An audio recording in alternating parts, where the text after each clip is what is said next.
할렐루야. 우리 같이 기도하고 찬양 시작하도록 하겠습니다. 하나님 감사합니다. 우리를 위하여 대신 죽으시고 또 살아나셔서 우리의 소망이 되어주신 하나님을 찬양합니다. 오늘 우리가 이 부활의 기쁨을 가지고 함께 찬양하며 예배하고자 합니다.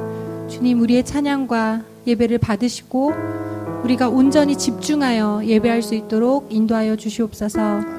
감사드리며 예수님의 이름으로 기도합니다. 아멘.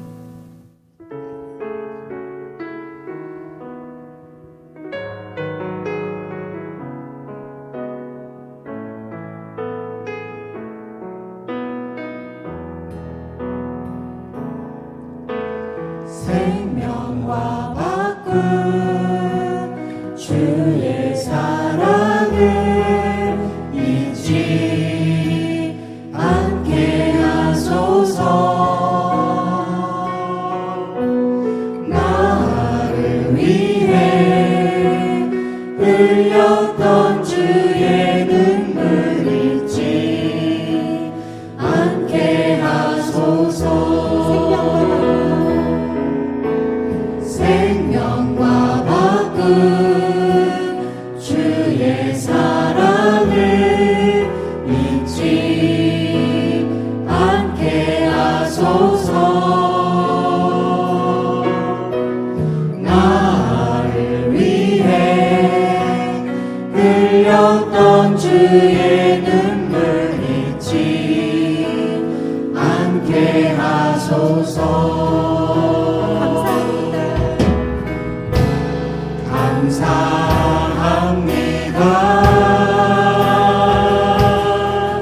주님 고맙습니다.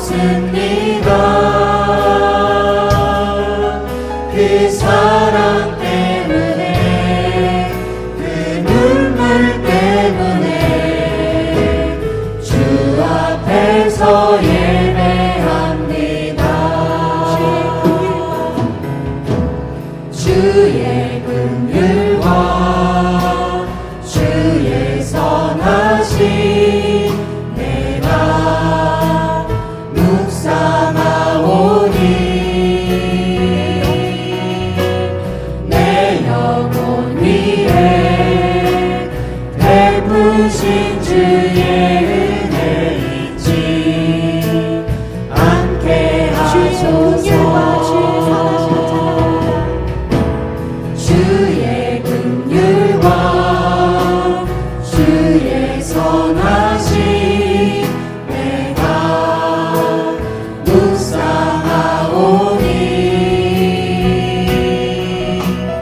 내 영혼 위에 베푸신 주의 은혜 잊지 않게 하소서.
높이 들고 주 이름 찬양. 존귀와 영광 모두 주 예수님께. 영광에 주님 찬양하세. 죽으시고 부활하신 만왕의 왕. 두 손을 높이 들고, 두 손을 높이 들고 주 이름 찬양. 존귀와 영광 모두 주 예수님께. 영광에 주님 찬양하세.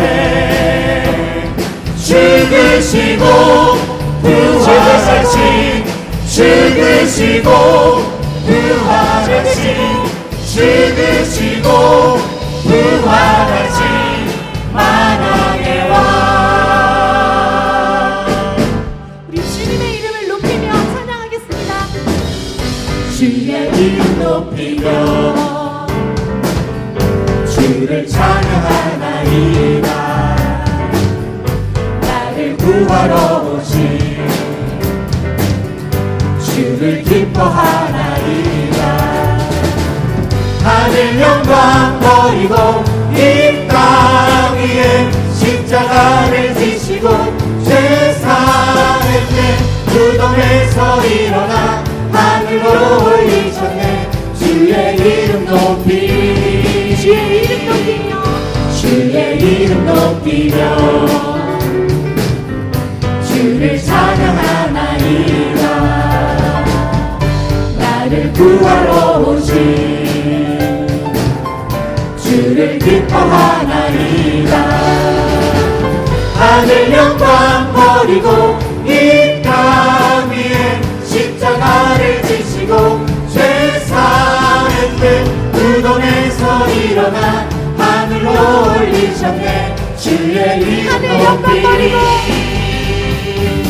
하늘 영광 버리고 이 땅 위에 십자가를 지시고 죄사했네.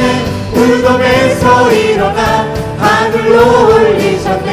주의 이름 높이. 하늘 영광 버리고 이 땅 위에 십자가를 지시고 죄사했네.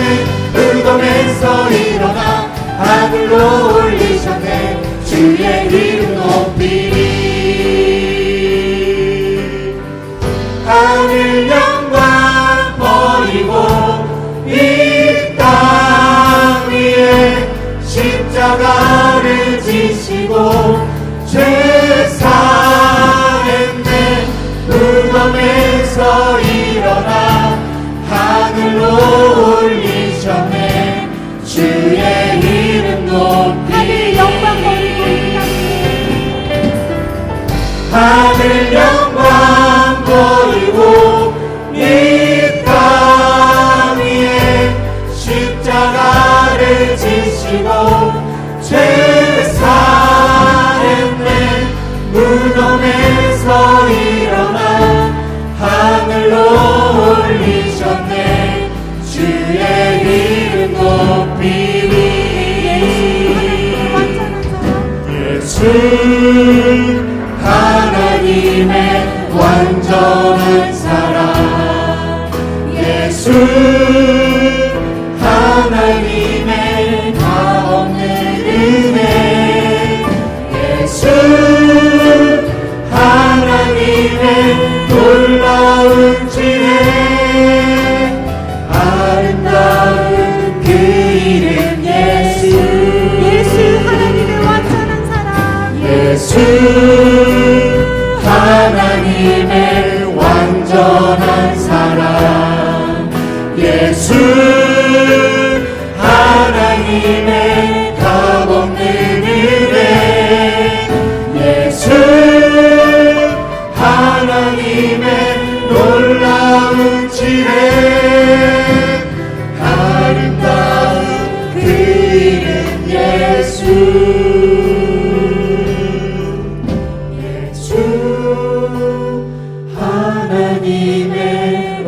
완전한 사랑 예수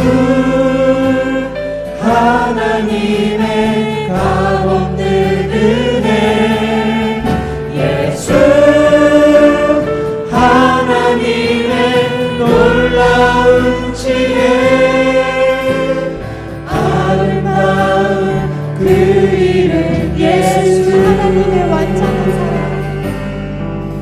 예수 하나님의 완전한 사랑 예수 하나님의 값없는 은혜 예수 하나님의 놀라운 지혜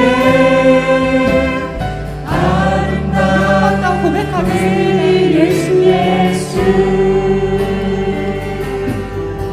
예수 하나님의 완전한 사랑 예수 하나님의 값없는 은혜 예수 하나님의 놀라운 지혜 아름다운 그 이름 예수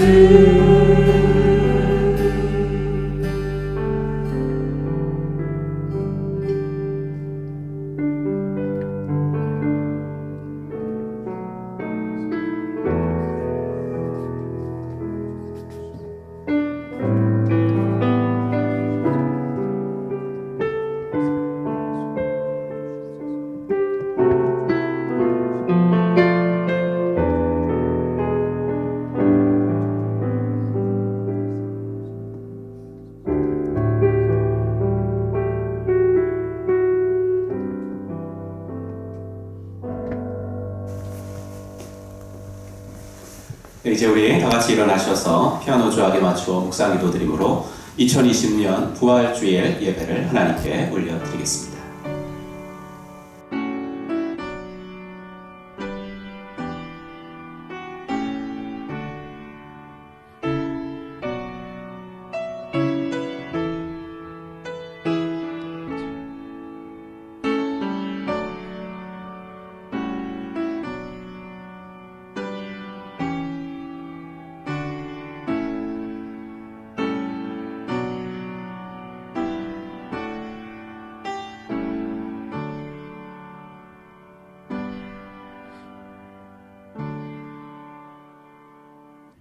예수는 우리가 범죄한 것 때문에 내줌이 되고 또한 우리를 의롭다 하시기 위하여 살아나셨느니라. 아멘. 하나님, 우리의 믿음이 공허한 것이 되지 않도록, 우리가 외치는 전도가 헛된 것이 되지 않도록, 그리고 우리가 이 세상에서 불쌍한 사람 되지 않도록 죽음 권세를 이기시고 다시 부활하신 주님께 감사드리고 주님의 이름을 찬양합니다. 오늘 이 부활주일 아버지의 이 아침에 귀한 예배를 올려드릴 때에 우리의 찬송과 우리의 아버지 기도를 홀로 받으시고 영광을 받아 주시옵소서. 예수님의 이름으로 기도하옵나이다. 아멘. 우리 찬송가 159장 찬송 하나님께 드리겠습니다.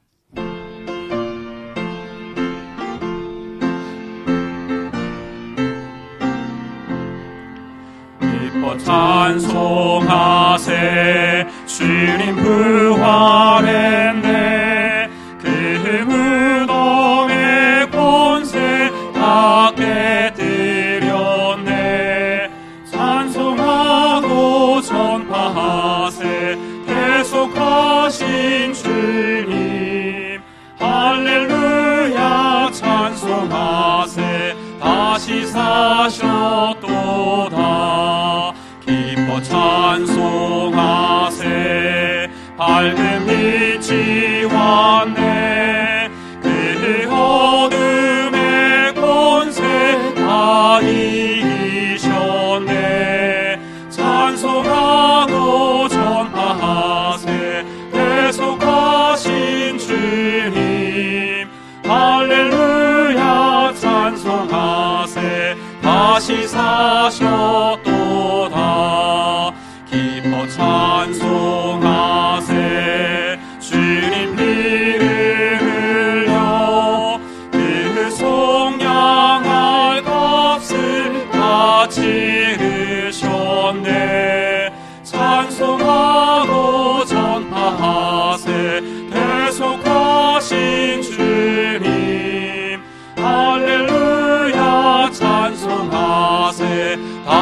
사셨도다. 기뻐 찬송하세. 죄를 사했으니 그 속죄한 은혜 다 찬송하세. 찬송하고 전파하세. 대속하신 주님 할렐루야 찬송하세. 다시 사셨도다. 아멘. 성시교독 133번 부활절에 해당하는 교독문입니다. 하나님께서 그를 사망의 고통에서 풀어 살리셨으니 우리 주 예수 그리스도로 말미암아 우리에게 승리를 주시는 하나님께 감사하노니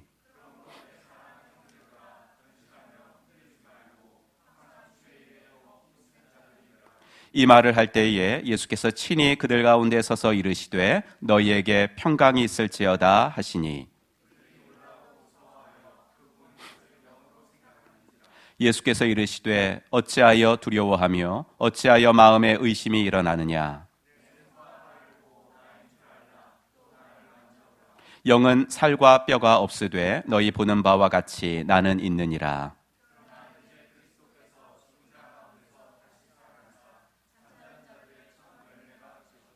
예수께서 이르시되 나는 부활이요 생명이니 나를 믿는 자는 죽어도 살겠고 무릇 살아서 나를 믿는 자는 영원히 죽지 아니하리니 이것을 내가 믿느냐.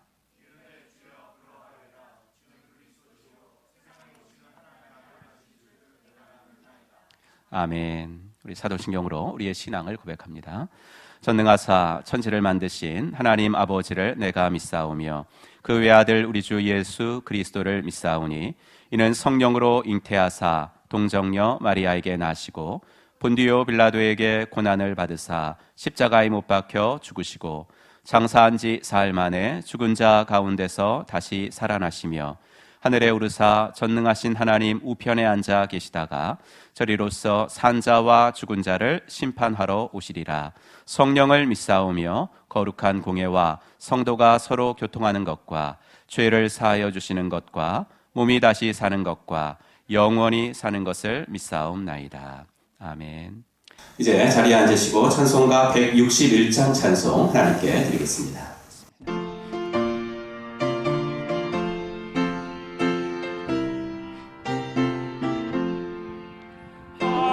할렐루야 우리 예수 부활 승천하셨네. 세상 사람 찬양하니 천사와 다 파도다. 구주 예수 부활하사 사망 원세 이겼네. 구주 예수 부활하사 사망 원세 이겼네. 할렐루야 우리 예수 왕의 왕이 되시고 우리 대회 증보되심 성령 증거하시네. 구주 예수 부활하사 처음 열매 되셨네. 구주 예수 부활하사 처음 열매 되셨네. 할렐루야 우리 예수 금과 피가 없도다. 무덤 속에 있는 죄인 주가 일으키시네. 구주 예수 부활하사 영광주로 오시네. 구주 예수 부활하사 영광주로 오시네. 아멘. 이제 표대석 장로님 나오셔서 기도 인도해 주시겠습니다. 사랑이 많으시고 자비로우신 하나님 아버지, 귀한 주일을 저희들에게 허락하여 주시고 교회와 각 가정에서 예배를 드리게 하여 주시니 감사합니다. 오늘은 주님이 사망의 건세를 이기시고 부활하신 주일입니다. 부활하신 주님을 찬양합니다. 이 예배가 우리 마음속에 주님의 평안함과 산 소망의 마음을 주시옵고 부활하신 주님을 만나는 예배의 시간이 되게 하여 주시옵소서. 주님 앞에 나온 저희들 제약된 모습들을 고백합니다. 용서하여 주시기를 간절히 바라옵고 원하옵나이다. 지난 고난 주간을 통하여 우리를 통해서 십자가에서 고난받으신 주님을 바라보면서 특별 새벽 기도회와 금식 기도를 온 성도가 함께함을 감사합니다. 주님과 교회를 섬기는 헌신된 성도가 되게 하여 주시옵소서. 겸손한 성도가 되게 하여 주시옵소서. 성전인 우리의 몸과 우리의 공동체를 정결하게 하여 주시옵소서. 성도와 이웃의 발을 씻기는 성김의 삶을 살아가는 동함의 성도들이 되게 하여 주시기를 간절히 바라옵고 원합니다. 사랑의 하나님, 코로나 바이러스 19가 온 세계로 걷잡을 수 없이 퍼져나가고 있습니다. 이로 인하여 많은 사람들이 감염되었고 죽음에 이르게 되었습니다. 저희들을 불쌍히 여기시고 긍휼을 베풀어 주시옵소서. 이 모든 것이 주님의 손에 있사오니 코로나 바이러스 19 감염병을 이 땅에서 거두어 주시고 사라지게 하여 주시기를 간절히 바랍니다. 백신과 치료제가 개발되고 의료진들과 방역당국에 지혜를 주시고 새 힘을 주시옵소서. 일상의 생활들이 정상으로 돌아오고 무너지고 있는 경제가 새롭게 소생되는 은혜를 베풀어 주시옵소서. 세계 곳곳에서 주의 말씀을 전하시는 선교사님들을 기억하여 주시옵소서. 이 어려운 여건 속에서도 그분들의 안전과 건강을 지켜주시기를 간절히 바랍니다. 4월 15일은 이 나라의 일꾼들인 국회의원을 뽑는 날입니다. 겸손하고 정직하고 하나님의 뜻에 합당한 일꾼들을 뽑힐 수 있도록 모든 유권자들에게 지혜를 주시옵소서. 이 나라가 바로 서고 국민을 위하고 하나님의 공의가 드러나는 귀한 나라가 되게 하여 주시옵소서. 주의 말씀을 전하기 위해서 세우신 송문석 담임 목사님 성령으로 더 입혀주시고 항상 영육간에 강건함을 주시고 하나님의 말씀이 선포될 때 주의 권능이 임하여 주시옵소서. 지쳐있고 연약한 우리의 심령이 이 말씀으로 치료받고 부활의 신앙으로 살아가게 하여 주시옵소서. 육신의 아픔으로 치료받고 수술받는 성도들에게 치료하여 주시고 회복되게 하여 주시옵소서. 그분들의 마음에 평안함과 담대한 마음을 주시고 하나님의 은총이 임하여 주시기를 간절히 바라옵고 원합니다. 이 시간 예배를 드리는 자리마다 주의 성령님이 임하여 주시옵소서. 예수님의 이름으로 기도합니다. 아멘.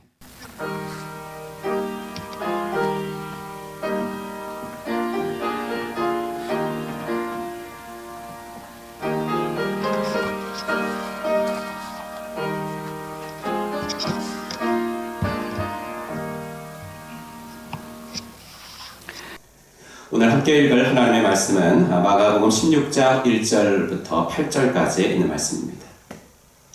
마가복음 16장 1절부터 8절까지 있는 말씀, 우리 화면 보시고 한 목소리로 같이 읽겠습니다.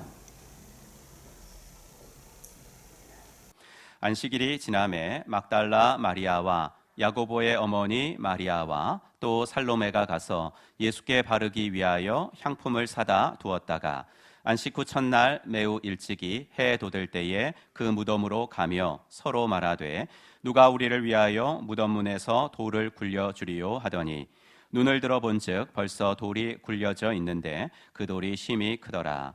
무덤에 들어가서 흰옷을 입은 한 청년이 우편에 앉은 것을 보고 놀라매 청년이 이르되 놀라지 말라. 너희가 십자가에 못 박히신 나사렛 예수를 찾는구나. 그가 살아나셨고 여기 계시지 아니하니라. 보라, 그를 두었던 곳이니라.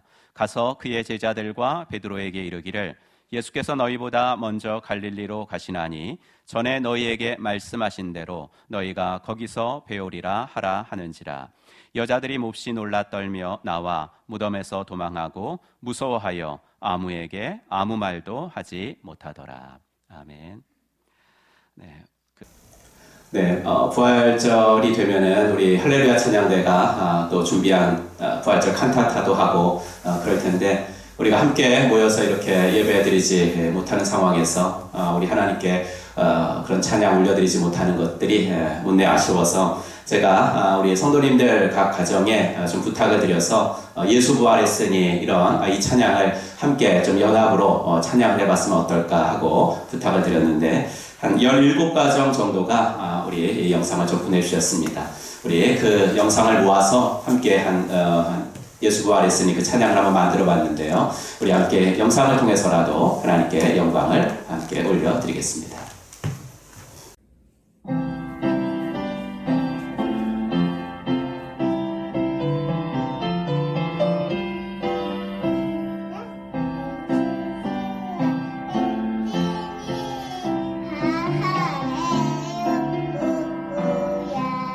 만민 찬송하여라 할렐루야. 천사들이 즐거워 할렐루야. 기쁜 찬송 부르네 할렐루야. 계속하신 주 예수 할렐루야. 선한 싸움 이겼네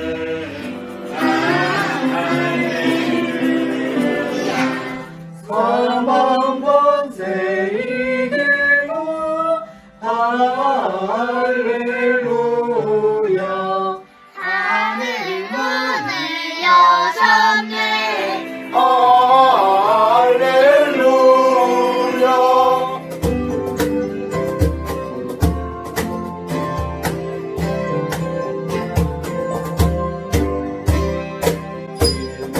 진리 대신 주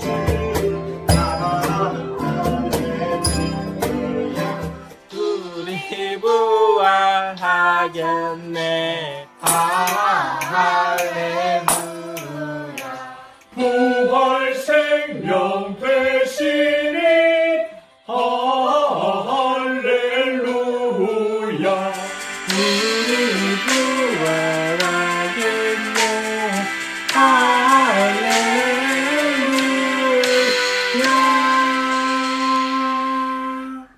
네, 하나님께 영광의 박수를 올려드리겠습니다. 네, 감사합니다. 함께 참여해주신 우리 가정들 감사하고 또 이렇게라도 주님의 부활을 찬양할 수 있어서 참 감사합니다. 우리 이 시간에 함께 인사할 텐데요. 우리 각 가정에 있는 성도님들은 가족들끼리 인사하시고 오늘은 좀 인사 바꿔가지고요. 예수님이 부활하셨습니다. 예수님이 부활하셨습니다. 이렇게 한번 인사하겠습니다. 예수님이 부활하셨습니다. 네, 예수님이 부활하셨습니다. 예수님이 부활하셨습니다. 네, 감사합니다. 네, 이제 교회 소식 드리도록 하겠습니다. 감사할 일들. 우리 일주일 동안 고난주간 특세 또 금식기도로 우리가 함께 모이지는 못하지만 가정에서 영상으로 특세 동참하신 성도님들께 다시 한번 감사드리고 주의 이름으로 축복합니다. 부활주일 죽은 권세를 이기고 부활하사 우리의 참된 구주가 되신 예수 그리스도를 찬양합니다. 동일하게 1부는 8시에 우리 예배당에서 드리고 있고 2부 11시에 영상으로 가정에서 예배 드리고 있습니다. 우리 영상 연합 찬양에 참여해 주신 가족들께 감사드리고요. 또 우리 온라인으로 부활절 헌금 드리실 때는 지난주에 광고 드린 것처럼 이름 뒤에 부활이라고 적어 주셔서 좀 표기를 해 주셨으면 감사하겠습니다. 코로나19 어려운 가운데서도 예배의 자리를 지켜주시는 우리 성도님들께 감사드립니다. 우리 주일 오전 10시에 예배 영상 링크 보내드리고 있고요. 또 현장 예배 드릴 때는 우리 7가지 또 수칙을 지키면서 예배 드려주시기를 바랍니다. 신약 성경 통독자 우리 이번에도 또 많은 목장들에서 많이 읽어주셨습니다. 우리 이런 때에 더 주님의 말씀과 가까이 하는 기회로 삼으시기를 바랍니다. 교회 헌금 계좌 안내해 드리고요. 또 교우 소식이 좀 많이 있습니다. 우리 조성윤 형제 임민주 자매님의 결혼 예배가 4월 15일 수요일 오후 2시에 그 더 채플 청담 3층에서 있습니다. 교회 출발이 1시에 있으니까 여러분들 함께 가셔서 축하해 주실 수 있는 분들은 1시까지 교회 나오셔서 함께 가도록 하겠습니다. 우리 카렌 목장의 김정훈 집사님, 김나래 집사님께서 우리 둘째 딸을 출산을 하셨습니다. 이 어려운 때에 또 이렇게 기쁜 소식 들려주셔서 감사합니다. 기쁜 소식도 있지만 우울한 소식도 있습니다. 또 군대 가는 뭐 우울할 것까지는 없는데 우리 김솔 형제 키예프 목장 14일 날 입대를 합니다. 또 무사하게 잘 다녀올 수 있도록 기도해 주시길 바랍니다. 또 입원하신 분들이 있습니다. 박정인 권사님이 사랑플러스 병원에서 이제 무릎 수술하시고 입원하고 계시고요. 서수님 집사님 고대 안암병원에서 또 수술하시고 입원 중에 계시니까 위에서 기도해 주시길 바랍니다. 우리 목장 이름 정했습니다. 최현호 목자님 목장이 그레이스홈 목장으로 이렇게 명명을 하도록 하겠습니다. 박용정 오지영 선교사님 일본 치바마츠도에서 2월달에 올 2월달에 이제 나가신 분입니다. 그래서 그레이스홈 교회 사역을 해서 이렇게 치바마츠도로 할까 그레이스홈으로 할까 열띤 투표를 목원들이 했다는데 그레이스홈으로 정했다고 합니다. 그렇게 불러주시기를 부탁드립니다. 금주교회 청소는 우크라이나 목장에서 섬겨주시도록 하겠습니다. 감사합니다. 네, 이 시간에는 우리 말씀 듣기 전에 우리 찬송 하나 하면서 하나님께 헌금 드리는 시간 갖도록 하겠습니다. 함께 믿음으로 고백하며 찬송하겠습니다.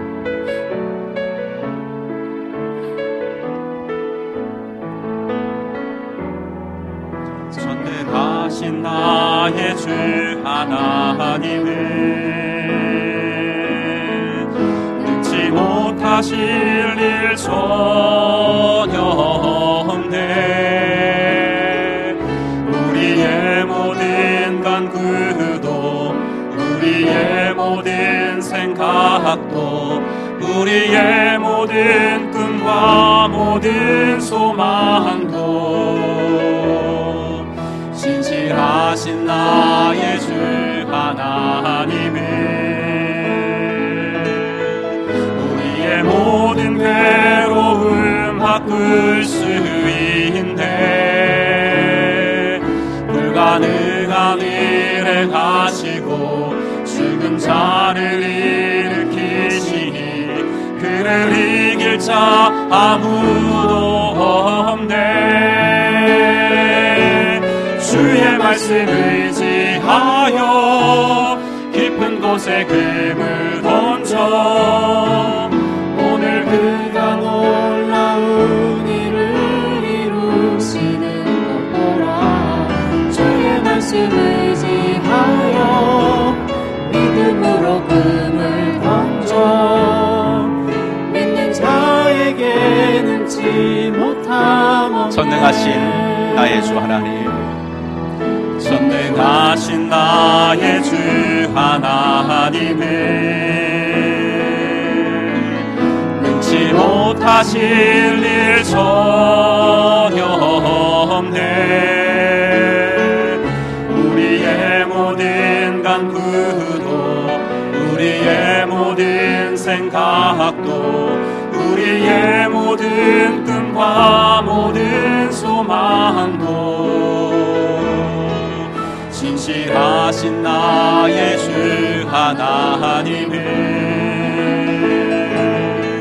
우리의 모든 괴로움 바꿀 수 있네.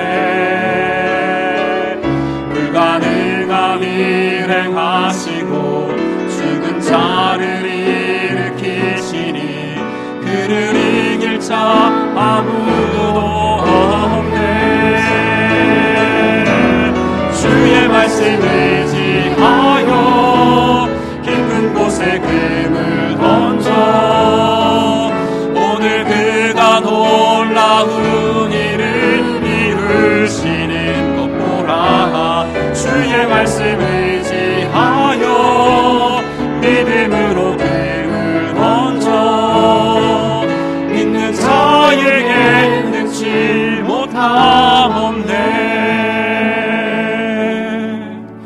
시간 함께 우리 주보와 또 화면 보시고 이번 주간 공동기도 제목 가지고 함께 기도하겠습니다.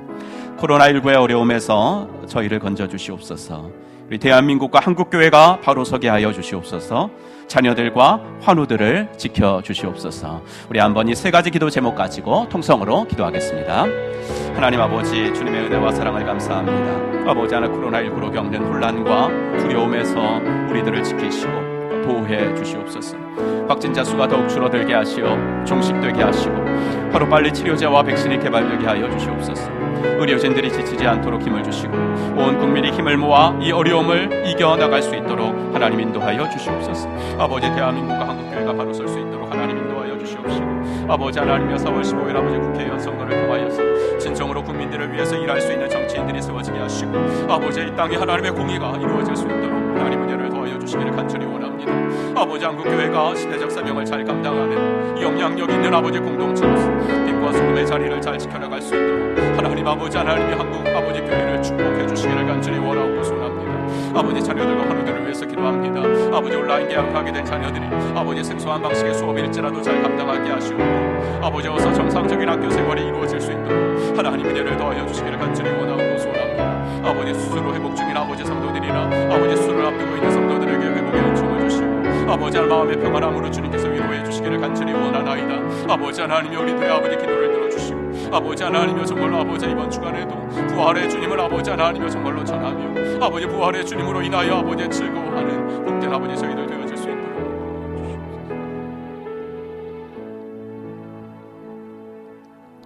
하나님 아버지, 주의 은혜 감사합니다. 하나님께서 올해도 어김없이 아버지 귀한 부활주의를 통하여 우리의 구원을 완성시켜 주신 예수 그리스도를 찬양할 수 있게 하신 것을 감사합니다. 아버지 하나님이 우리의 상황이 아버지 하나님이 어둡고 힘이 들기 때문에 아버지 더욱더 주님을 찬양할 수 있도록 도와주시옵소서. 아버지, 상황에 매몰되지 않도록 도와주시고 환경에 아버지 함몰되지 않도록 도와주시고 부활하신 예수 그리스도를 더욱더 힘있게 찬양하고 아버지, 우리들의 VIP들에게 부활의 증인들로 설 수 있도록 인도하여 주시옵소서. 앞서 장로님이 기도하신 기도의 제목들 하나님께서 다 들어주시고 우리들이 아버지 하나님이 합심하여 기도드린 세 가지 기도 제목도 주님께서 들어주셔서 아버지 하나님, 이 땅에 하나님의 사랑과 공의가 강같이 흐를 수 있도록 인도하여 주시옵시고 아버지, 이 어려움을 통해서도 주님의 뜻이 아버지 하나님이 온 열방 가운데 편만하게 드러나도록 인도하여 주시옵소서. 귀한 헌금을 구별하여 드렸사오니 이 예물이 쓰여지는 곳에 주의 영광이 드러나게 하시고 우리 아버지 성도님들 아버지 생업을 붙잡아 주시어서 이 어려움을 잘 견디어낼 수 있도록 하나님께서 힘과 은총을 베풀어 주시옵소서. 예수님의 이름으로 간절히 기도하옵나이다. 아멘. 네, 오늘은 마가복음 16장 1절부터 8절까지 있는 말씀 가지고 부활의 증인으로 살아가려면 이라는 제목으로 하나님 말씀 증거하겠습니다. 아브라함 링컨이 이런 말을 했습니다. 나는 하나님이 대단히 평범한 사람들을 좋아하신다고 생각한다. 하나님께서 세상에 평범한 사람들을 가장 많이 만들어 놓으신 것을 보니 그것을 알 수 있겠다. 이런 말을 했습니다. 그렇죠. 세상에는 탁월한 사람들보다 평범한 사람들이 더 많죠. 하지만 역사는 그런 평범한 사람들에 의해서 만들어져 나가고 있습니다. 특별히 기독교 역사는 그렇습니다. 그래서 어떤 사람은 기독교 역사, 복음의 역사를 가리켜서 평범한 사람들이 만들어 놓은 비범한 역사라고 정의하기도 했습니다. 오늘 우리가 읽은 마가복음 마지막 장 예수님의 부활 장면 역시도 이 같은 사실을 입증해 보여줍니다.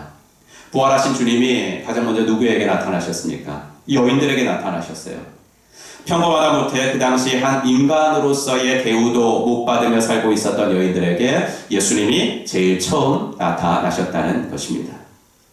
여러분, 이것이 성경 기록의 진실성을 증명해 주는 것이기도 합니다. 예수님의 빈 무덤이 부활의 증거다라고 많이들 얘기하지만 사실 신약 성경은 예수님의 빈 무덤을 부활의 증거로 제시하지 않습니다. 오히려 초대교회 시절에는 예수님의 부활을 반박하는 자들이 오히려 빈 무덤을 증거로 제시하곤 했죠. 예수님의 시신을 제자들이 훔쳐가지고 빼돌렸다, 이런 식으로 주장을 했었습니다. 빈 무덤은 예수님의 부활에 관련되어서 일어난 여러 가지 사실들 중에 하나일 뿐입니다. 부활을 입증하는 것이 빈 무덤이 아니라 빈 무덤을 의미 있게 해주는 것이 예수의 부활입니다. 그래서 빈 무덤보다 우리가 이 예수님의 부활 기록이 진정성이 있다고 믿을 수 있는 것은 마가가 15장 말미부터 16장 초반부까지 계속해서 여인들을 언급하는 것 때문입니다. 예수님의 십자가 처형 장면을 멀리서나마 바라본 여인들을 마가는 이렇게 기록을 하죠. 마가복음 15장 40절 보시면 멀리서 바라보는 여자들도 있었는데 그 중에 막달라 마리아와 또 작은 야고보와 요새의 어머니 마리아와 또 살로메가 있었으니 이렇게 세 여인이 있었어요. 그런데 십자가에서 돌아가신 것만을 이 세 여인들이 본 것이 아니라 아리마대 요셉이 예수님을 장사하고 무덤에 넣는 것도 또 이 여인들이 봤습니다. 47절 막달라 마리아와 요새의 어머니 마리아가 예수 둔 곳을 보더라. 그리고 오늘 우리가 읽은 본문대로 안식일 후 이른 아침에 예수님의 무덤으로 달려간 여인들도 이 여인들이었습니다. 마가가 이렇게 같은 사람들의 이름을 연이어서 반복한다는 것은 상당히 이례적인 일인데 더욱 놀라운 것은 이 명단이 여자들의 이름이었다는 이야기입니다.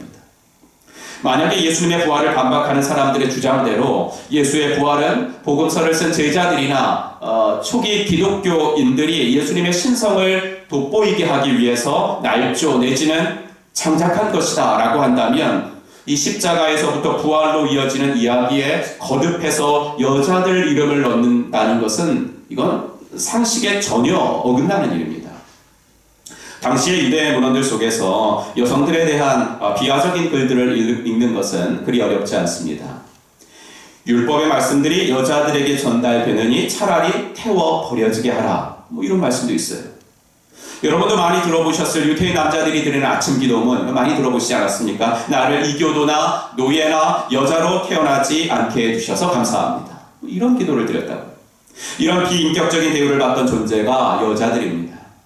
그러니 그런 여인들이 하는 말이 힘이 있겠습니까, 여러분? 그런 여인들이 법정에서 하는 증언이 효력이 있겠습니까? 아니, 여자들은 전혀 증언할 자격조차 주어지지 않았습니다. 문헌 기록을 한 번만 제가 더 인용해 보면 고리대금 업자, 주사위 및 비둘기 도박하는 자, 안식일에 장사하는 자, 노예, 그리고 여자들은 어떤 증거도 제시할 수 없고 어떤 증언도 할 수 없다. 여러분, 이렇기 때문에 마가뿐만 아니라 성경 기자들이 부활의 목격자와 증인들로 여인들을 일관성 있게 언급하는 것은 그들의 부활 기록에 오히려 무게감을 더해주는 것입니다. 만약 실제 일어난 사건은 아닌데 사람들로 하여금 일어난 것이라고 믿게 하려고 증인들을 언급하려고 하는 사람이 그 당시 법정에서 증언조차 할 수 없었던 여자들을 자기가 쓰고 있는 이야기에 등장시킬 그런 작가는 없을 것이기 때문입니다. 복음서 기자들은 실제 일어난 사건을 쓴 거예요. 그래서 성경 기자들은 감정에도 호소하지 않고요. 믿으라고 윽박지르지도 않습니다. 실제로 부활하신 예수님을 여자들이 보았기 때문에 여자들의 증언은 아무 효력이 없다는 것을 알면서도 그들의 복음서에 진실을 기록했던 것입니다.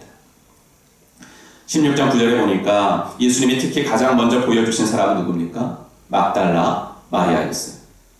마가복음을 읽는 초대교회 독자들은 이미 막달라 마리아가 누구인지 잘 알 것입니다. 하지만 마가는 이 여인을 굳이 소개하기를 예수님이 전에 7 귀신을 쫓아내어 주신 여인 이렇게 소개합니다. 즉 7 귀신에게 사로잡혀서 어두운 인생 살고 소외된 인생 살아온 여인이라는 거예요. 여자라는 존재가 증언도 못하고 숫자에도 들지 않는 때에 막달라 마리아는 평범하다 못해서 다른 사람들에게 기피 대상으로까지 여겨지며 살았을 그런 7 귀신 들린 여자였다는 것입니다. 그런데 부활하신 예수님께서 그런 여인에게 가장 먼저 자신을 보이시며 그녀를 부활의 증인으로 사용하고 계시다는 것입니다. 여러분, 우리들 대부분은 자신을 평범하다고 생각하죠. 아니, 어떤 부분에서는 열등감까지 갖고 있는 부분이 있습니다. 하지만 오늘 본문을 보면 그런 우리의 약점들이 주님께 쓰임받지 못할 이유가 결코 되지 않는다는 것을 알 수 있습니다. 오히려 성경은 그것이 우리를 주님 앞에서 쓰임받게 만듭니다. 이 역설을 선포하고 있습니다. 그러면 그 역설을 가능하게 만드는 조건은 무엇인가? 2 가지가 있는데 첫 번째는 은혜 체험에 있습니다. 여러분, 막달라 마리아를 포함해서 그 여인들이 어떤 사람이었을까? 누가복음 8장에 보면 누가 역시 이 여인들의 인생을 이렇게 간략하게 기록합니다. 2절 보시면 또한 악귀를 쫓아내심과 병고침을 받던 어떤 여자들, 곧 7 귀신이 나간 자 막달라인이라 하는 마리아와 헤롯의 정직이 구사의 아내 요한나와 수산나와 다른 여러 여자가 함께하여 자기들의 소유로 그들을 섬기더라. 이 여인들은 주님의 은혜를 체험한 사람들이에요. 예수님 만나기 전에는 귀신에 붙들려 살고 육신의 병으로 고생하며 살았습니다. 하지만 예수님 만나고서 자유를 얻고 치유함을 받았어요. 무슨 말입니까? 은혜를 체험했다는 말이죠. 여러분, 주님께 쓰임받는 인생을 살려면 은혜를 체험하는 길밖에 없는 줄로 믿습니다. 평범해서 쓰임받지 못하는 게 아니에요. 다른 사람보다 열등하고 못나서 쓰임을 받지 못하는 것이 아닙니다. 쓰임받지 못하는 데 이유는 한 가지입니다. 은혜를 체험하지 못했기 때문입니다. 그렇다면 우리가 생각해야 할 은혜를 체험한다는 것이 무엇인가? 우리 기독교인들은 관용적으로라도 이렇게 많이 쓰는 은혜를 체험한다. 이게 도대체 무슨 말인가 이거죠. 은혜를 체험한다는 것은 우선 나의 약함을 인정한다는 것입니다. 나는 주님의 도움으로만 살 수 있습니다. 이거 시인하는 거예요. 여러분, 모세를 한번 보세요. 40년 동안 왕궁에서 정말 멋지게 살았잖아요. 좋은 환경에서 애국 최고의 엘리트 교육을 받고 자랐습니다. 하지만 하나님은 그때 그를 사용하지 않으셨습니다. 오히려 그때 무슨 일이 일어났습니까? 살인자가 되어 광야로 도망치는 인생 살았습니다.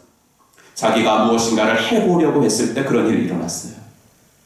하지만 미디안 광야로 가서 40년 동안 그가 한 일이 무엇입니까? 이방인과 결혼하여서 아들을 낳았습니다. 아들 이름이요, 게르솜이죠. 내가 이방 땅에서 객이 되었다라는 뜻입니다. 여러분, 얼마나 그 처지가 힘들고 고달팠다면 아들 이름을 그렇게 지었겠어요. 유대인인 내가, 하나님의 백성인 내가 이렇게 이방 여인과 결혼할 수밖에 없다니.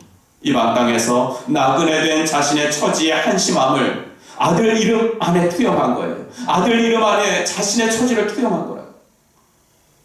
왕궁의 호화로운 생활에서 냄새나는 양들을 치는 이름 없는 목자의 자리로 모세는 추락합니다. 하지만 그 생활을 하던 어느 날 하나님이 그를 하나님의 산 호렙으로 부르십니다. 그리고 떨기나무 불꽃 가운데 임재하시죠. 나무에 불이 붙었는데 나무가 타지 않는 참으로 신기한 모습이었습니다. 뭘 말씀하시려는 것이었겠습니까? 네가 바로 떨기나무라는 거예요. 하나님이 함께 하시면 너는 어떤 사람이 될 수 있느냐 하면 네가 지금 보고 있는 불붙은 떨기나무 같은 인생을 살 수 있다는 겁니다. 나무에 불이 활활 붙었지만 나무가 타지 않아요. 고갈되지 않습니다. 재가되지 않습니다. 늘 불붙은 채로 있습니다. 여러분, 무슨 말입니까? 모세야, 내가 보니까 너는 너의 지나온 인생을 네가 주인 되어서 살았어. 이 말이죠. 너의 힘으로 뭔가를 하려던 인생이었다는 것입니다. 그러니 언제나 힘들고 바닥나고 고갈되고 재가 되는 인생이었다는 것입니다. 처음에는 불이 붙어서 뭔가 좀 해보려고 열심을 내다가도 이내에 불 꺼지고 방전되고 번아웃되고 지쳐 쓰러지는 인생이었다는 것입니다. 그래서 도망칠 수밖에 없지 않았니? 물어보는 것이죠. 패배주의로 가득 찬 인생, 그래서 열등감으로 가득 찬 인생이 되었다는 것입니다. 그러니 하나님 앞에서 쓰임받는 인생을 살 수 없었다는 것입니다. 하지만 모세야, 이제는 그런 인생 살지 말라고 말씀하십니다. 불이 붙었지만 타지 않는 떨기나무 같은 인생 살라는 거예요. 너의 힘이 아니라 하나님이 주도해 나가시는 인생이 되도록 너의 인생을 하나님께 드리라는 것입니다. 그러면 고갈되지 않는다는 겁니다. 그러면 재가 되지 않는다는 거예요. 그러면 지치지 않는다는 것입니다. 그러면 한결같이 하나님께 열정적으로 앞에서 주님을 섬길 수 있는 인생 된다는 이야기. 나의 부족과 약함을 인정하고 주님의 도움 없이는 살 수 없음을 시인하는 것. 그럴 때 임하시는 주님의 도우심을 경험하는 것. 그게 은혜를 체험하는 길. 그 은혜를 체험하면요, 아무리 평범해도, 물론 주님 앞에서 우리 모두는 다 같이 특별합니다. 예수님의 생명을 버리면서까지, 오늘 우리가 예배 전에 찬양한 것처럼 예수님이 자신의 생명을 버리면서까지 사랑해 주신 특별한 존재가 저와 여러분들이. 하지만 그냥 내가 생각하기에 내가 아무리 평범해도 그 은혜를 체험하면 주님 앞에 드려지고 쓰임받는 인생을 살아가게 될 줄로 믿습니다. 정리하면 약하기 때문에 주님의 은혜를 구할 수 있고, 주님의 은혜를 구하니까 주님께서 은혜를 주셔서 은혜를 받을 수 있고, 은혜 받으니까 쓰임 받을 수 있다는 이야기입니다. 성도 여러분, 우리는 절대 평범하거나 더 나아가 열등감을 가지고 살아가야 할 사람들이 아니에요. 죄로 인하여 우리와 하나님과의 관계가 멀어져서 우리가 약해진 거고 추해진 거고 악해진 것이지, 하나님의 창조하신 원래 인간의 모습은 참으로 아름다웠을 겁니다. 그 완벽하신 하나님께서 말씀하시기를 보시기에 심히 좋았더라. 그렇게 말씀하실 정도였으니까 얼마나 아름답고 완벽했겠어요. 한 사람 한 사람이 다 각자 고유한 개성과 그리고 독특한 장점을 가지고 태어나도록 만드셨죠. 그리고 그런 독특한 개성과 장점들이 남을 무시하고 내가 최고라는 불협화음을 만들어내는 것이 아니라 오히려 서로 아름답게 합해져서 조화로운 하모니를 만들어내는 그런 상태. 그것이 바로 하나님이 인간을 만드셨던 처음 모습이었습니다. 하지만 죄로 인하여 그것이 무너져 버렸고, 하나님이 주신 고유한 특성들이 어떻게 변질되었냐 하면 오히려 자기만의 병으로 바뀌어져 버렸어요. 예를 들어 보면 아름다운 감성, 이거 하나님으로부터 받은 고유한 특성이거든요. 그런데 이 특성을 사단이 이용하니까 다른 사람들보다 상처를 쉽게 받고 자기 안에 숨어드는 병을 앓는 사람이 될 수도 있었다는 거예요. 직선적인 결단력, 이것도 하나님으로부터 받은 고유한 특성이 좋은 거죠. 그런데 이 특성을 사단이 이용하니까 어떤 사람이 되죠? 상처받지 않기 위해서 먼저 상처 주고, 남에게 버림받기 전에 먼저 내가 그 상대를 버리는 반목의 병을 앓는 사람이 되게 만들었다는 겁니다. 그래서 아름다운 하모니가 깨지는 인간관계가 되어버렸습니다. 서로 상처 주고 상처받고, 용서하지 못하고 미워하고, 시기하고 질투하고, 증오하고 거부하며 살아가게 되었습니다. 그러던 우리가 예수님을 만나면서 새로운 눈이 뜨이기 시작을 합니다. 부활의 예수님을 만나면서 세상은 결코 주지 못하는 차원의 다른 행복과 다른 은혜를 체험하게 되고, 그러면서 우리의 가치관이 바뀌게 되어집니다. 그래서 다른 사람이 좀 이해가 되기 시작하고요. 무엇보다도 나의 본 모습을 알아가기 시작합니다. 여러분, 특세 마지막 날 제가 주여 나를 평화의 도구로 써주소서, 이 기도문을 몇 줄 인용했었습니다. 이해받기보다는 이해하고, 위로받기보다는 위로하고, 사랑받기보다는 사랑하면서 살게 해달라는 기도문. 여러분, 이게 기도문이잖아요. 기도문이라는 것 자체가 이것이 우리 힘으로는 안 된다는 것을 인정하는 거 아니겠습니까?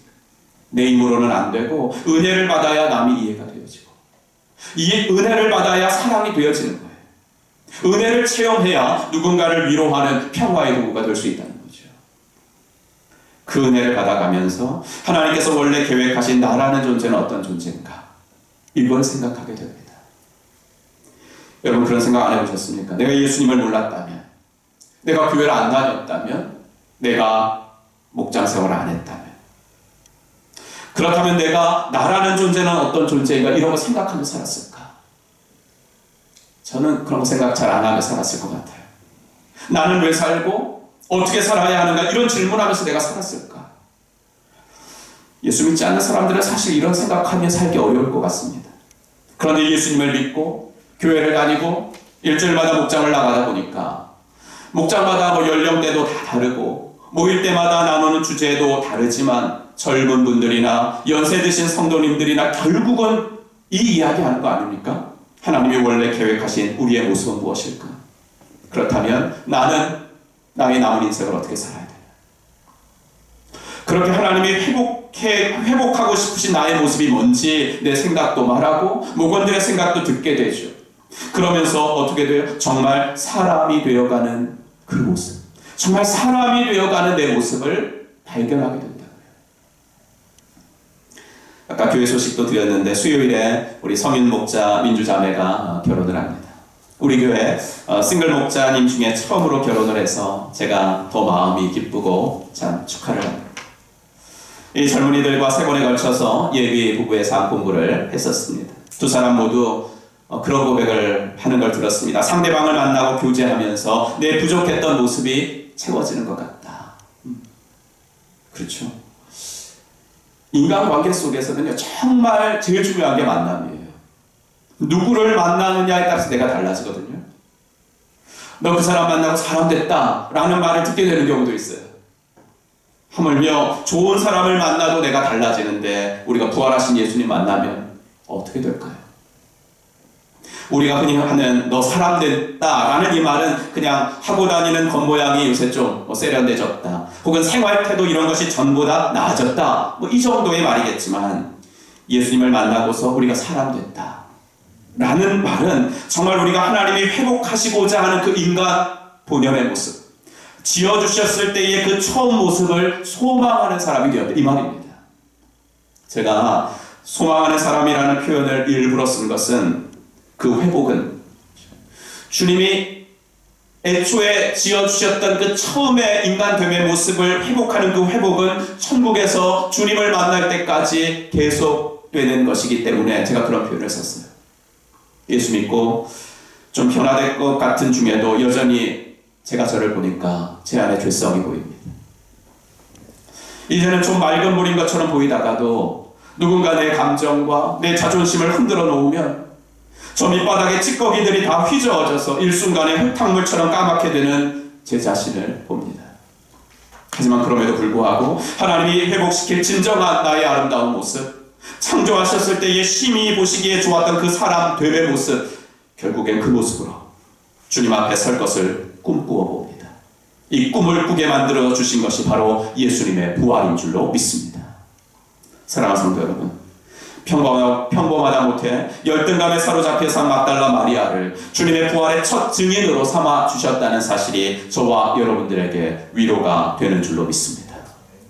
그렇다면 열등감을 느끼게 만드는 그 고난의 상황을 하나님의 음성을 듣는 자리로, 그래서 하나님이 나를 만져주시고 하나님이 나를 다루어 나가시는 자리로 만들어야 돼. 그건 우리가 해야 되는 일이에요. 아까 모세의 미디안 광야 이야기를 잠깐 말씀드렸는데, 광야와 은혜 체험은 너무나 밀접하게 연결되어 있어요. 우리가 오늘 하나님의 은혜를 체험해야 부활의 증인으로 사용될 수 있다 그러는데, 이 은혜 체험과 광야는 너무나 밀접하게 연관되어 있습니다. 왜냐하면 광야가 없으면 정말 자기가 대단한 인물인 줄로 착각을 하거든요. 자기가 대단하다고 생각하는 사람이 은혜를 구할 리가 없죠. 구하지도 않았는데 은혜를 하나님이 주실 리가 없습니다. 하지만 광야를 겪으며 자기가 하나님 앞에서 정말 아무것도 아닌 사람임을 깨닫게 됩니다. 이것이 광야가 주는 유익입니다. 여러분, 성경에서 자주 나오는 광야 이미지, 그 현실에서 뭐겠습니까? 인간관계의 아픔이겠죠. 내 능력에 대한 좌절이죠. 시도했지만 실패하는 거죠. 건강을 잃는 것이겠죠. 그런데 돌아보면 이런 광야 가운데서 하나님은 우리를 만나십니다. 만나서 우리에게 말씀하십니다. 여러분, 성경에 나오는 많은 위대한 하나님의 사람들은 하나님은 하나같이 다 광야로 이끄셨어요. 왜 그렇습니까? 광야에서 하나님을 만나야 은혜를 체험할 수 있고, 은혜를 체험해야 하나님께 쓰임받을 수 있기 때문입니다. 물론 하나님의 음성을 듣기 위해서 반드시 광야로 가야 하는 것은 아닙니다. 그러니까 반드시 실패해야 되는 건 아니에요. 하지만 광야에서는 다른 곳에서는 들리지 않던 하나님의 음성이 들려요. 그래서 고난은 하나님의 확성기다 라고 말한 C.S. 루이스의 말은 맞습니다. 평소에는 잘 들리지 않던 하나님의 음성이 고난이라는 광야에 처하게 되면 너무나도 선명하게 들리기 때문입니다. 그래서 성도는 고난 중에도 하나님께 감사를 드리는 사람들인 것 같습니다. 하나님, 이런 깨달음을 주시려고, 이런 깨달음을 주시려고 저에게 이런 고난을 주셨군요. 이런 거죠. 여러분, 코로나 사태만 해도 그렇지 않습니까? 우리가 이 시기를 지내면서 깨닫고 있고 감사하고 있는 것들 많잖아요. 그런데 이 고난이 없었다면 아마 우리가 죽을 때까지도 깨닫지 못했을 것 같아요. 그런 거. 대한민국에, 우리가 살고 있는 이 대한민국에 살면서 예배당에 오고 싶어도 못 오게 될 줄이야 우리가 상상이나 했겠습니까? 그래서 성도는 고난 중에서 하나님의 음성을 듣고 감사하는 사람들인 줄로 믿습니다. 그리고 이 과정이 바로 은혜를 체험하는 거예요. 여러분, 광야에서 불평하고 지내면 은혜 체험하지 못합니다. 하지만 광야에서 주님의 음성을 들으면 은혜를 체험하게 됩니다. 그리고 쓰임받게 됩니다. 난 아무것도 아니구나. 주님이 붙잡아 주시지 않으면 난 1분 1초도 숨을 쉴 수 없구나. 주님이 한번 있기만 바라셔도 내가 쌓아놓고 자랑하던 것들 다 날아갈 수 있겠구나. 이거 느끼고 깨닫고 인정할 때, 그때 전능하신 하나님께서 나를 붙잡아 들어 쓰시는 줄로 믿습니다. 이게 이제 사도 바울의 고백이었어요. 빌립보 4장 13절, 내게 능력 주시는 자 안에서 내가 모든 것을 할 수 있느니라. 이게 무슨 말이에요? 내가 무엇인가를 할 수 있다면, 내가 주님의 일에 쓰임받을 수 있다면 그것은 오직 나에게 그런 기회를 주시고 할 수 있는 능력을 주시는 예수님 안에서입니다. 이 고백이죠. 사도는 이런 고백도 했습니다. 고린도후서 4장 7절, 우리가 이 보배를 질그릇에 가졌으니 이는 능력의 심히 큰 것이 하나님께 있고 우리에게 있지 아니함을 알게 하려 함이라. 이게 무슨 말입니까? 우리는 질그릇입니다. 평범한 사람들입니다. 그러나 무슨 그릇이냐가 중요한 것이 아니라 그 안에 뭐가 담겨 있는 것이 중요한 것인데, 우리 안에는 보배 대신 예수 그리스도가 계시니 우리는 내 지혜 이상으로 쓰임받을 수 있고 우리는 내 능력 이상의 일을 할 수 있는 사람들이 될 것입니다. 이 고백이었고 이 선포였죠. 사랑하는 성도 여러분, 바라기는 오늘 부활주의를 맞이해서 저와 여러분들에게 모두 이 고백이 있기를 소원합니다. 하나님, 난 평범합니다. 하지만 부활에 증인된 여인들처럼 주님 손에 붙들려 드려지고 쓰임받는 인생이기를 소원합니다. 하나님, 주님을 만나기 전에 저는 막달라 마리아처럼 열등감에도 시달렸었습니다. 그러나 이제는 지어주신 처음의 모습, 보시기에 심히 아름다운 그 모습대로 완성되어 나갈 저의 모습을 꿈꾸어 봅니다. 이것을 가능하게 해주신 주님의 부활을 소리 높여 찬양합니다. 이제부터 질그릇 같은 내 안에 하나님의 능력을 더 많이 담고 살기를 원합니다. 그래서 내가 더 많이 부서질수록 하나님의 능력의 크심이 더 많이 드러나는 인생으로 살게 하여 주시옵소서. 여러분, 이런 기도가 이 아침에 우리에게 있어지기를 예수님의 이름으로 축복합니다. 둘째로, 이 평범한 여인들이 하나님 앞에서 쓰임받은 이유는 순종이에요. 이런 본문에 나오는 여인들이 은혜를 체험한 사람들이면 틀림없지만 예수님의 부활을 기대한 사람들은 아니거든요. 예수님이 돌아가신 것은 이제 요새로 하면 금요일입니다. 금요일 해가 진 후부터 이제 안식일이 시작이 되어서 예수님의 장례는 급하게 진행이 되었고, 보통 죽은 자들을 장사 지내면서 그 시신에서 그 썩은 냄새가 나지 않도록 그 시신에 바르는 향유를 발라드리지 못했어요.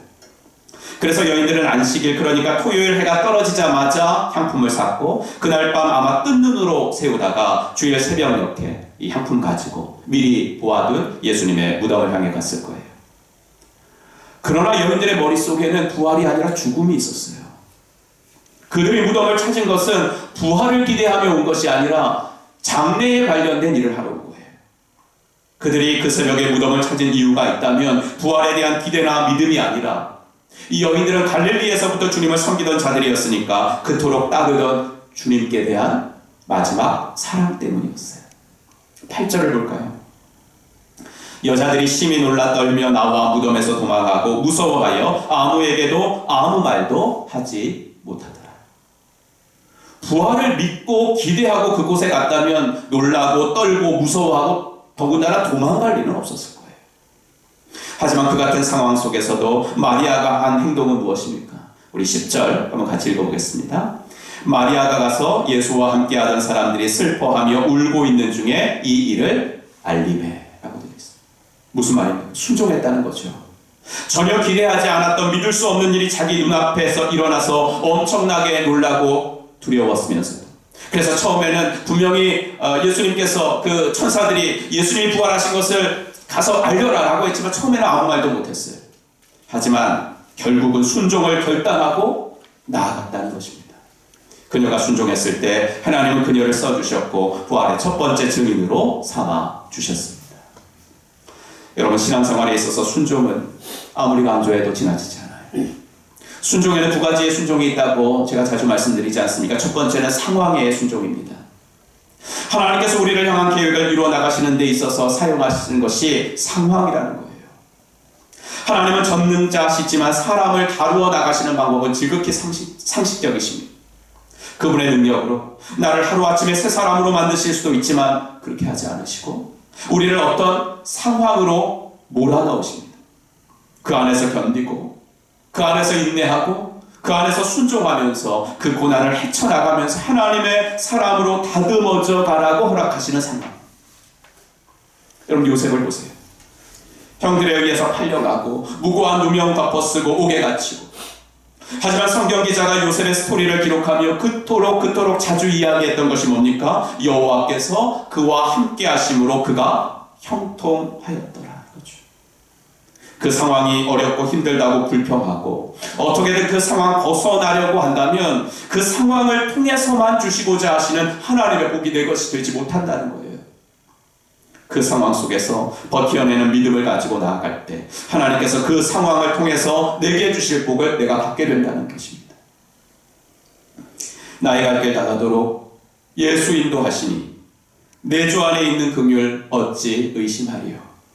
믿음으로 사는 자는 하늘 위로 받겠네. 무슨 일을 만나든지 만사 형통하리라. 여러분들도 좋아하시는 찬송일 거예요. 파니 크로스비 자매님이 지은 찬송입니다. 아시는 대로 자매는 시각장애인이었습니다. 여러분, 앞을 못 보는 사람이 걸어다니는 길이 어찌 만사가 형통합니까? 무슨 일을 만나든지 만사 형통하리라. 이게 어떻게 시각장애인의 입에서 나오는 고백일 수 있겠습니까? 하지만 그녀는 자신이 당한 상황을 하나님의 은총으로 받아들였어요. 눈 뜨고는 볼 수 없는 것을 눈 감고서야 볼 수 있었기에 그녀는 자신의 상황이 하나님이 허락하신 은총이라고 고백을 한 것입니다. 그러므로 사랑하는 성도 여러분, 여러분들의 생각과는 다르게 기도응답이 지연되고 인생길이 정체되고 막히는 것 같아도 하나님을 원망하지 마십시오. 그 상황을 통해서 주시려고 하시는 하나님의 은혜가 있어요. 그 하나님의 은혜를 믿으시고 그 상황에 순종해서 하나님께 쓰임받는 믿음의 사람들 되시기를 주님의 이름으로 축원합니다. 금요일 순환일 아침에 함께 기도하고 있는 단톡방에 이런 찬양이 올라왔습니다.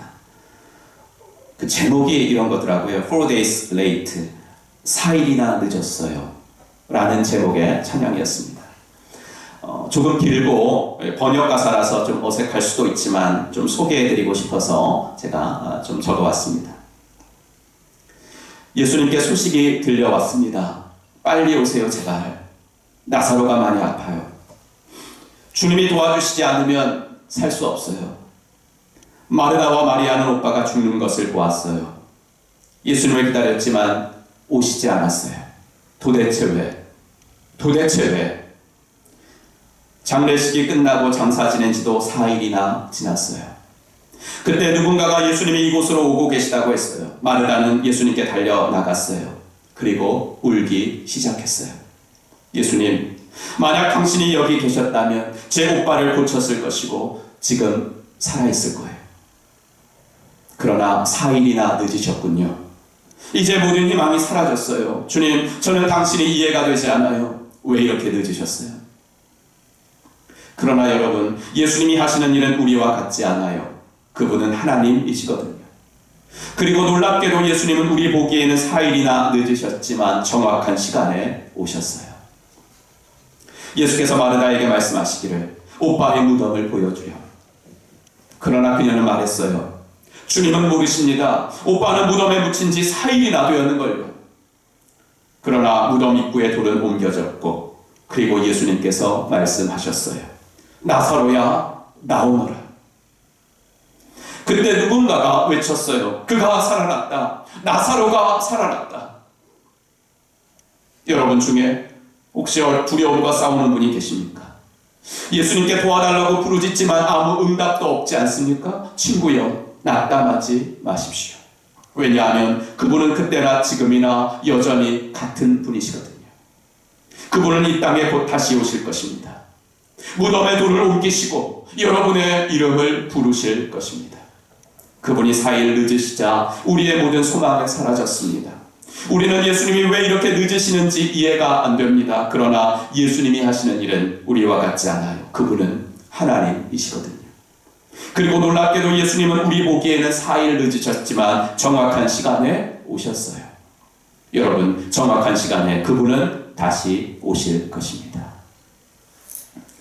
여러분, 우리가 보기에는 4일 늦은 상황일지라도 오히려 그때가 하나님의 하나님 되심을 나타내 보여주시는 가장 정확한 타이밍이라는 거 꼭 기억하시고 상황에 순종하셔서 쓰임받는 성도님들 되시기를 주님의 이름으로 축원합니다.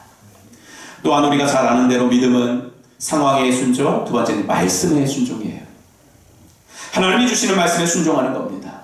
내 인생의 주인 되신 예수님이 하라고 하시는 거, 그거 하는 인생, 그 순종의 인생이 믿음의 인생입니다. 그런데 오늘 본문은 주님이 분부하시는 말씀 가운데 특별히 한 말씀을 부각시켜서 두 번이나 기록하고 있어요. 마가복음 16장 7절 우리 한번 같이 읽어보겠습니다. 가서 그의 제자들과 베드로에게 이르기를 예수께서 너희보다 먼저 갈릴리로 가시나니 전에 너희에게 말씀하신 대로 너희가 거기서 배우리라 하라 하는지라. 지금 뭐예요? 말씀을 전하라는 거죠. 예수님의 부활의 소식을 전하라는 거예요. 이게 주님의 지상명령이었습니다. 이것을 마가는 그의 복음서 마지막에 이렇게 기록해 놓았습니다. 16장 15절 보시면 또 이르시되 너희는 온 천하에 다니며 만민에게 복음을 전하라. 아주 간단하게 잘 번역된 이 말씀은 원문으로 보면 이렇습니다. 모든 곳은, 내가 가는 곳은 어디나 복음을 전해야 할 장소이다. 그리고 내가 만나는 모든 사람들에게 복음을 전하여라. 여러분, 부활이 믿어지고요. 그로 인해 내가 하나님 자녀 되었다는 거, 그거 믿을 수 있는 것이야말로 참으로 복된 거예요. 왜냐하면 믿고 싶어도 안 믿어지는 사람이 있어요. 하지만 믿는 것만으로는 부족합니다. 내가 성경 말씀을 믿고 있다고 하나님께 쓰임받는 인생 살 수 있느냐, 그거하고 별개의 일입니다. 한 단계 더 나아가야 돼요. 순종해야 합니다. 말씀에 순종하는 인생을 살아야 합니다. 어떤 말씀이에요? 복음을 전하라는 명령입니다. 예수께서 우리 죄를 위해서 십자가를 지었습니다. 그분이 나를 위해 부활하셨습니다. 그분을 믿어야만 영생을 얻습니다. 그분을 믿는 길 외에는 다른 길을 우리에게 주신 일이 없습니다. 이분만이 우리의 인생의 구세주요 주인이십니다. 이 복음을 전하라는 것. 내가 가는 곳은 어디나, 내가 만나는 사람은 누구에게든지. 두 가지예요. 내가 가는 곳은 어디나, 내가 만나는 사람은 누구에게든지 이 복음 전할 때, 그때 우리는 하나님 앞에서 아름답게 쓰임받는 인생을 살 수 있게 된다고 말씀하십니다. 사랑하는 성도 여러분, 언제 내가 예수 믿는 사람임을 느끼시나요? 그것을 교회에서 예배드릴 때만, 주일에 봉사할 때만 느끼면 안 됩니다. 그런 때만 내가 그리스도인임을 느낀다면 그 인생은 아직 주님 앞에 쓰임받는 인생은 아닙니다. 내가 성도임을 확인하는 것은 우리들의 일상생활 속에서예요. 누군가를 좀 사랑해주고, 누군가를 좀 섬겨주고, 그래서 그로 하여금 예수님의 사랑을 좀 느끼게 해주는 것. 찬송가 505장 2절 가사 보면 이런 가사 있죠. 이 세상 구하려 주 돌아가신 것, 나 증거하지 않으면 그 사람 모르리. 여러분, 이 가사는 두 가지 방향으로 해석될 수 있을 것 같아요. 뭐냐면 내가 증거하지 않으면 그 사랑을 VIP들을 모릅니다. 이거죠. 바울 사도도 그랬잖아요. 전파하지 않으면 어떻게 믿으리요 그랬잖아요. 그러나 동시에 또 이렇게 해석할 수도 있을 것 같아요. 내가 복음 증거하지 않으면 나조차 하나님의 사랑을 느낄 수 없습니다. 이 말이죠. 복음 전파 명령에 순종할 때만 나는 내가 성도구나, 내가 하나님의 사랑을 받는 사람이구나, 내가 천국 백성이구나, 이것을 내 자신이 느끼고 확인할 수 있다는 것입니다. 사랑하는 성도 여러분, 예수님의 부활의 소식을 처음으로 들은 평범한 여인들, 그 여인들을 통해서 신약 시대가 시작돼요. 교회 시대가 시작이 됐습니다. 지극히 평범해서 존재감조차 없었던 그들이 하나님 앞에서 쓰임받을 수 있었던 이유는 그들이 주님 앞에서 은혜를 체험한 사람들이었고, 그리고 그들이 주님의 복음 전파 명령을 단순하게 순종했기 때문입니다. 여러분, 이 사실 마음에 깊이 새기시고 이 부활의 기쁜 소식, 그리고 교회를 세우신 하나님의 뜻과 사랑을 우리들 주변에 아직 믿지 않는 자들에게 증거하는 부활의 증인들로 살아가기를 다시 한번 결단하는 이 부활 주일이 되기를 주님의 이름으로 간절히 축원합니다. 기도하겠습니다. 네, 이 시간 오늘 주신 말씀을 마음에 새기며 주님의 음성에 귀를 기울여보는 시간을 갖겠습니다. 여러분, 빈 무덤 자체가 의미가 있는 것이 아니었습니다. 예수님이 부활하셨기에 빈 무덤이 의미가 있어진 거예요. 마찬가지로 고난과 광야 자체가 의미가 있는 것이 아닙니다. 그 고난을 통해서, 광야를 통해서 주님의 음성을 듣고 말씀에 순종하고 상황에 순종하면서 은혜를 체험해야 그 고난이, 광야가 의미가 있어지는 것입니다. 오늘 칼럼에도 제가 말씀드린 것처럼 우리가 겪고 있는 이 고난 또한 지나갈 것입니다. 부활의 주님이 우리에게 새 생명을 허락해 주셨듯이 이 어려움도 끝이 나고 새날을 회복시켜 주실 겁니다. 그러나 이 고난을 통과하면서 우리가 순종하지 못했던 것이 있다면 회개하는 것은 필요합니다. 미루었던 것이 있다면 결단하는 것 필요합니다. 이 시간 주님 앞에 회개할 것들은 회개하고 결단하여서 주님께 쓰임받는 부활의 증인 되어지게 하여 주시옵소서. 우리 한번 간절히 기도하는 시간 갖겠습니다. 함께 기도하겠습니다. 하나님 아버지, 주님의 은혜와 사랑을 감사합니다. 하나님께서 아버지의 시간에 함께하여 주시고 아버지 하나님 이 시간에 아버지 하나님이 우리에게 주신 귀한 말씀이 하나님 아버지 앞에 아버지 우리의 결단으로 나아갈 수 있도록 하나님 은혜를 더하여 주시기를 간절히 원하고 소원합니다. 아버지 하나님 주님 앞에 아버지 하나님의 들은 말씀 마음에 새기며 아버지 하나님 예수님이 부활하셨기에 빈 무덤조차 의미가 있어진 것처럼 아버지 하나님이여 우리가 겪는 고난과 아버지 광야의 상황에서도 주님의 말씀 들을 때만 주님의 말씀에 순종할 때만 아버지 그 고난과 그 광야가 의미가 있어지는 줄로 믿사옵니다. 우리 아버지 하나님의 은혜를 더해 주시옵시고 이 고난과 광야를 무의미하게 보내지 않도록 하나님 은혜를 더하여 주시기를 간절히 원하고 소원합니다. 아버지 하나님 코로나 사태의 어려움도 아버지 우리가 무의미하게 보내지 않도록 하나님 도와주시고 진정으로 하나님 아버지 앞에 가까이 나아가고 아버지 주님이 원하시는 것이 무엇인지 아버지 하나님이여 주님의 음성을 듣는 복된 시간들이 되어지도록 하나님 인도하여 주시옵소서. 주님이 아니면 나는 아무것도 할 수 없습니다. 아버지 하나님이여 고백하는 아버지 은혜 체험의 인생 되어지도록 하나님 도와주시고 아버지 하나님이여 진실로 아버지 하나님이여 말씀의 순종 상황의 순종 통해서 아버지 하나님의 부활의 증인들로 살아갈 수 있는 아버지 하나님 우리들이 되어질 수 있도록 하나님 함께하여 주시기를 주님 간절히 원하고 소원합니다. 아버지 하나님께서 붙잡아 주시고 아버지 하나님 우리들이 아버지 하나님 이것을 아버지를 위하여 주님 앞에 부름받은 아버지 하나님의 제자들인 줄로 믿사오니 주님 아버지 하나님 이것들을 통하여 하나님께 영광을 올려드리는 인생 살 수 있도록 하나님 아버지 주님의 은혜와 사랑을 감사합니다. 오늘 이 부활의 아침에 하나님께서 평범한 여인들을 들어쓰시사 부활의 첫 증인들로 삼으셨다는 것을 듣게 하신 것 감사합니다. 그렇기 때문에 그 여인들처럼 평범하고 또 그 여인들처럼 때로는 열등감에 시달리는 저희들을 하나님께서 사랑하여 주시어서 아버지 하나님 부활의 증인들로 아버지 하나님이여 삼아주시고 그런 인생 살 수 있는 도전을 허락해 주시는 것을 감사합니다. 하나님 아버지 고난과 광야의 아버지 하나님의 상황들을 무의미하게 보내지 않도록 도와주시고 아버지 하나님 이 고난 가운데서 이 광야 중에서 주님의 음성을 듣고 은혜를 체험하게 하시고 말씀의 순종 상황의 순종을 통하여서 아버지 하나님 부활의 증인들로 살아낼 수 있는 힘과 용기를 공급받도록 하나님 인도하여 주시옵소서. 아버지 하나님 오늘 부활주의를 보내고 이번 주간 부활 주간으로 보낼 때에 하나님께서 우리들에게 아버지 하나님이여 우리들의 입술에 말씀을 담아주시고 우리들의 아버지 마음에 사랑할 힘을 허락하여 주시고 섬길 능력을 허락하여 주시어서 우리의 VIP들에게 예수의 부활의 복음을 전해 볼 수 있는 그러한 하나님의 백성들 되어지도록 인도하여 주시옵소서. 모든 것 주께 부탁드리며 우리 구주 예수 그리스도 이름으로 간절히 기도하옵나이다. 아멘. 네, 이 시간은 우리 다 같이 일어나셔서 오늘은 파송의 노래 대신에 167장 즐겁도다 이날 우리 1절과 3절 하나님 앞에 드리도록 하겠습니다.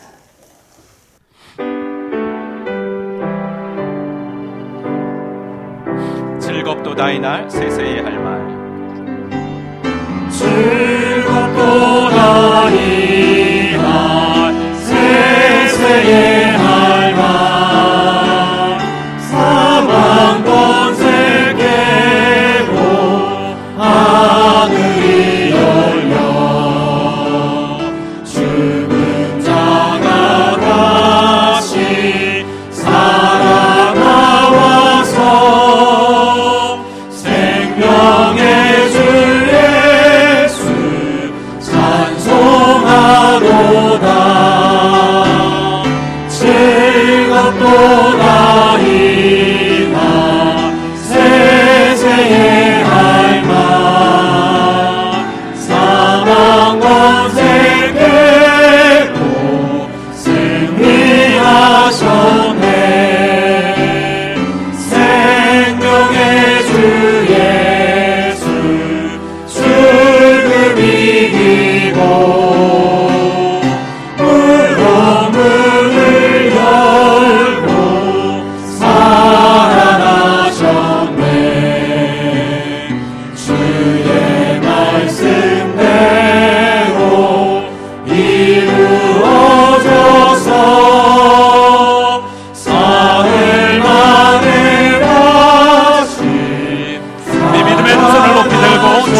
찬양합니다.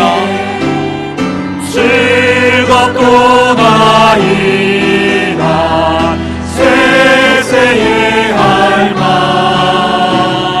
사망 권세 깨고 승리하셨네. 즐겁도다 이날 세세의 할망 사망 권세 깨고 승리하셨네. 아멘.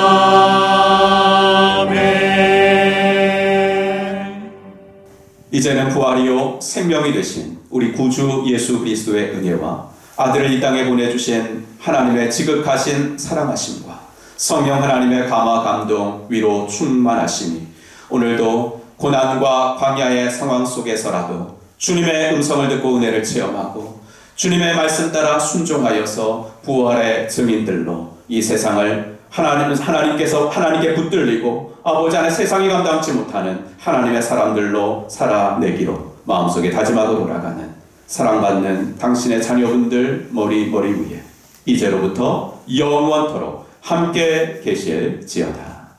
아멘.